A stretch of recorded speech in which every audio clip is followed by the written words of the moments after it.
Alright, so after that almost screwed up start, I had to catch that very quickly. I was getting a little bit of reverb of my own voice. My name is Hippie, for those of you who have never heard of me. Former Hancaster, been playing nothing but Dota for probably a year and a half now. Started on Dota 1, went to Han, went to Dota 2, and I saw there's not really a big name caster. You don't have Toby Wan, you don't have LD, you don't have AC casting the Premier League, so I wanted to give you guys my take on it. I'm going to be starting today, Dignitas versus Liquid. Get started in just a couple minutes. Replay already loaded up. And thanks for watching. Thanks for checking it out. I appreciate that you are willing to stop by and check out a fresh new Dota stream. So we'll just hang out for just a couple minutes. Give people time, because I did say I made a couple posts in places that probably nobody will see, but I said the official start time was 8 p.m., so I don't want to screw around with that. But for now, we'll stare very nicely at the Dignitas and Liquid logos. Liquid logo, of course, a staple of competitive gaming for years and years now. TeamLiquid.net. Quality gentlemen. Go there for all your StarCraft advice. This really should be, a very strong match. Two reasonably strong teams. I mean, there are no weak teams in the Premier League. They've already battled it through the qualifiers. This is the full tournament now. At the moment, there's no elimination as far as I understand it. They are just playing for standings. And as this is the second match, pretty much nothing is set in stone yet. So we'll be going in just a minute here.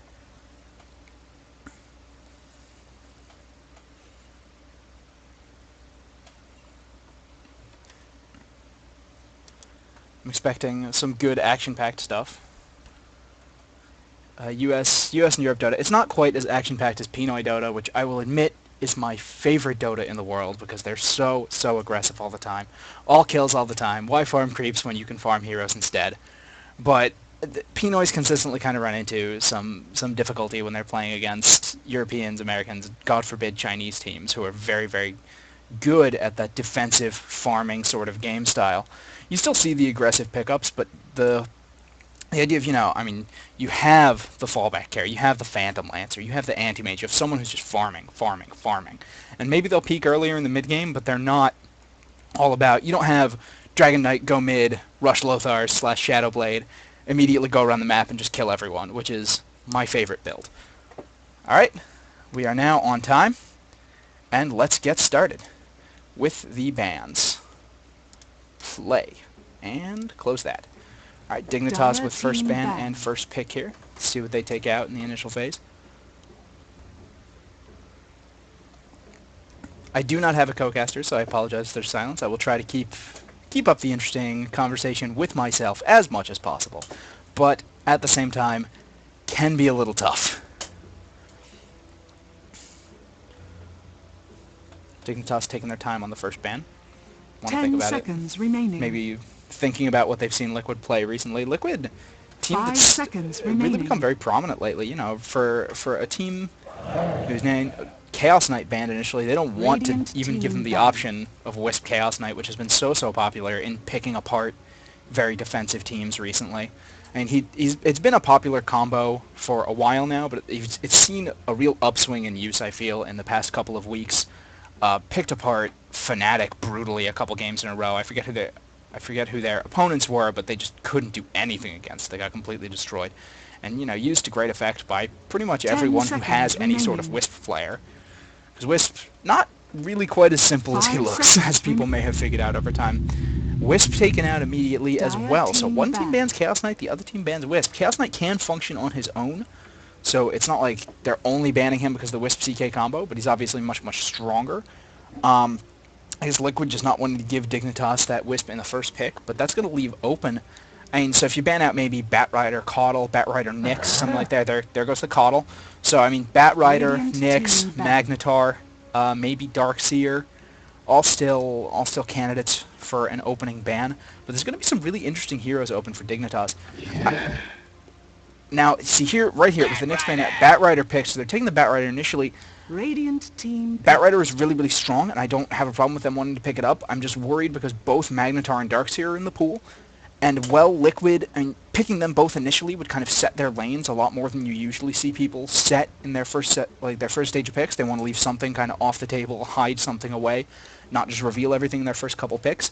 Magnetar and Darkseer, both very, very strong heroes, very, very versatile heroes with a lot, a 10 lot of seconds early, mid, remaining. and late game power. They're gonna pick up the Undying, so they're not gonna pick up that combo. 5 But seconds Undying is remaining. so, so strong. I mean, can offlane, doesn't do it nearly as much as he used to, Reserve time. but has, fantastic, fantastic lane presence in any sort of offensive or defensive tri lane.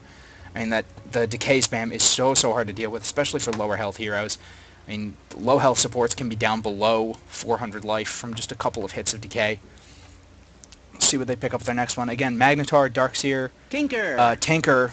Tinker picked up very quickly, so it looks Dire like, team pick. I mean, that's probably their mid setup there. I've seen an offlane Tinker, but it's pretty rare. I think I've seen Hani do it from Fnatic. Very, very skilled there. But Tinker, again, another hero who's very powerful throughout many phases of the game. Good nuke power, good pushing power, and amazing late game if he gets farmed up enough that he can just drop carpets and carpets and carpets of March of the Machines to deal with pretty much any push, or 10 make it much, much seconds easier to remaining. push uphill because the entire uphill is carpeted and no melee heroes really want to get in 5 on it. seconds remaining. Still a lot of excellent heroes on the board. I mean, we're probably going to see the Batrider go mid, Reserve so time. maybe pick up the Shadow Demon support. I mean, with Coddle banned out, Shadow Demon probably one of the most popular supports left next to Undying. A Gyrocopter maybe, simply because that's a pick that is very powerful but doesn't reveal a whole lot about your lineup because he can lane in so many good places. You can do support gyro, you can do carry gyro, you can do mid gyro. A lot of good options there.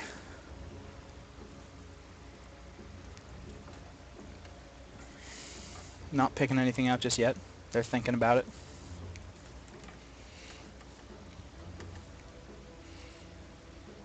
And so Liquid, probably what they have right there is their mid and one of their supports, so I'm expecting to see them pick up another support with their third pick. But Dignitas, Reserve time. Templar Assassin, so it looks like the Batrider may not be Dire going team mid. pick. TA go mid, Batrider possibly in an off lane just to get up as much experience as he can. Oh, God, I wish I remember who. I think it was actually Hani I saw playing actually a safe lane Batrider against a lone druid actually earlier today, and the Lifestealer. They don't want to leave that open. They don't want to give him the option. Lifestealer, of course, one of the most popular mid-game carries at the moment. Very, very powerful with Batrider. Infest into the Blink Batrider, jump in, pull someone away, just blow up on them. Easy, easy pickoffs with Lifestealer Batrider. And with Templar Assassin as well, with that powerful slow, her kind of early game power curve where she starts to really peak around 15-20 minutes and starts to slope off around 25-30. They're looking to be a very, very aggressive lineup 10 for this. seconds A lot of remaining. good mid-game power coming out from Dignitas.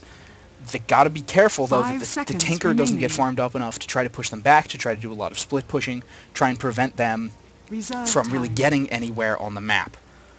And that's something, so they're really going to want to control this Tinker. TA can be very, very strong against Tinker, can be very, very... He can do pretty well against her if he, just the 1 point in March, will burn off the refraction very nicely. Gyrocopter there. I love that guy. He can go Dire pretty team much back. anywhere. He can do pretty much anything.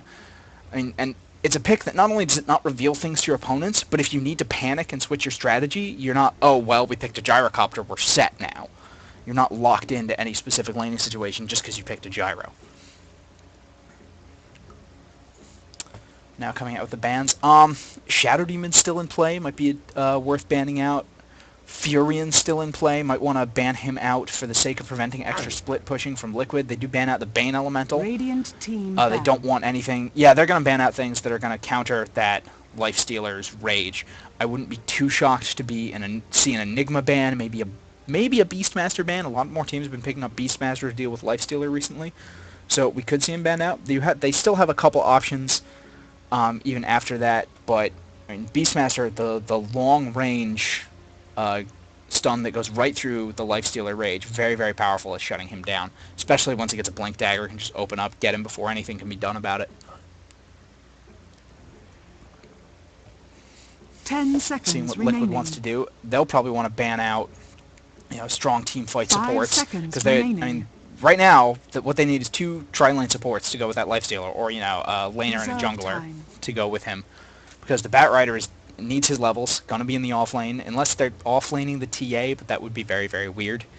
I see the Batrider off-laned a lot more than the Templar Assassin. So then you just, I mean, maybe ban out the Shadow Demon, maybe ban out a Chen perhaps. That would give them a whole lot of mid-game power. Banning out the Windrunner. Okay. Yeah, very, very Dire team powerful. ban. Very good stun, obviously. A lot of mid-game strength. The power shot, whole lot of damage. And, of course, very, very hard to lock down. So, strong ban. There goes the Shadow Demon. Alright. So they've left Radiant's in team banned. still Enigma and Beastmaster left. That Dignitas has not banned. I would not like them to leave a whole lot of good lifestealer counters in the pool, because if he does, he's very, very, very strong if the enemy team can't deal with him. But I've seen teams, I mean, they get some good lockdown on the lifestealer and he just dies, and then he dies again. He's reasonably easy to gank in, like, between, like, level 6 and 9, maybe, as long as he has, I mean, as long as you have some sort of lockdown that goes right through the rage. 10 seconds remaining. Waiting on Liquid's next ban now. 5 seconds remaining. And mid-game Reserve power, time. mid-game pushing, counter-pushing heroes. It's probably something they wanna ban out because they want to be able to clear creeps very easily, get their pushes going. Banning out the lone druid. Dire Don't want to team have that ban. lone druid late-game potential sitting in. I guess they. I mean, yeah, I guess they could. They could tri-lane the lone druid. That's kind of a weird ban to me, because as good of a hero as he is, I don't really. Because of the way the lanes are lining up for Dignitas, I really don't think they're that likely to pick him. I could just be crazy. Bounty Hunter banned out by Dignitas Radiant's now. They team don't want banned. any of that track gold coming out from that reasonably powerful mid-game bursty team so far. You know, the Gyrocopter with the rocket barrage, Tinker with the laser and the missiles, Undying with the tombstone can be very powerful. Banning out Visage. Dire team pick. I can't actually remember if Dignitas are the guys that occasionally pick Visage, but he has been picked a couple times recently.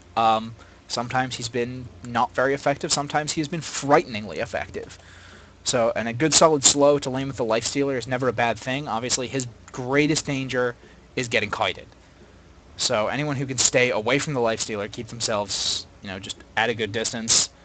10 seconds And remaining. conversely, somebody who's good at keeping people in 5 range. seconds Visage is remaining. amazing 1-point wonder slow. And also with all the burst damage that you're getting from Reserve Dignitas and all time. the damage that would be down from the Napalm, that Soul Assumption would charge up really, really fast on that Visage and be a lot of extra nuke damage during the fight. So, still a little odd to me, but obviously they felt it was worth it or they wouldn't have done it. Again, still need tri-lane supports for Dignitas 10 here. Shadow seconds. Demon banned out, Bane banned out. Alright, picking up a Rubik, so that'll obviously be a support Radiant's Rubik. team pick. Not a lot of teams actually run mid Rubik anymore. I think Na'Vi still does occasionally, but he's pretty much fallen gracefully into the support role, much like many, many wonderful mid heroes have done over the years. Let's just see who Liquid is going to pick up here. I'm not as good at calling the picks as someone like LD or AC or those guys. Clockwork. Clockwork been seeing a definite Dire renaissance team recently. He can do the off lane for them quite strong. Again, that's a lot of kind of mid-game pressure from Clockwork. Good initiation. Keep people in place, stuck in the March of the Machines. Keep people near the Gyrocopter. Keep them in place for the call down, near the Tombstone. All sorts of things on Liquid's side that if you can keep someone just in an area, they don't need to be stunned. They just need to be in the area of 10 effect. And seconds Clockwork is so remaining. very, very good at keeping someone there, obviously. 5 seconds remaining. Dignitas, not a lot of time left, only 9 seconds of reserve time. Are they gonna... Reserve time. What are they gonna go with? I'm still thinking they're gonna 5 go with another seconds support. Maybe an remaining. Enigma that could really use the initiation. Magnetar. Wow, I just realized Radiant Magnus team made it to pick. the very last pick. But where are they gonna lane him? I mean, okay, he'll probably be stacking the jungle and nuking it down with help from Rubik and soaking up the XP there while the Lifestealer farms the lane. They did need some more teamfight power because they have a lot of good single target stuff. Obviously, the TA can blow up single targets, the Bat Rider can catch off single targets, 10 Lifestealer can seconds melt single remaining. targets, but that Magnetar reverse polarity, and let's say you get, 5 seconds a good remaining. reverse polarity into it with an Infest Bomb, that's a lot of AoE damage already, plus Shockwave, plus an empowered Reserve Lifestealer. He time. can really rip people apart, and anyone who tries to get away, I mean, obviously there'll be fire all over that, the Bat Rider can pull someone back. Let's see, I expect a hard carry pick here from Liquid. I'm kind 10 of leaning seconds towards the support remaining. gyrocopter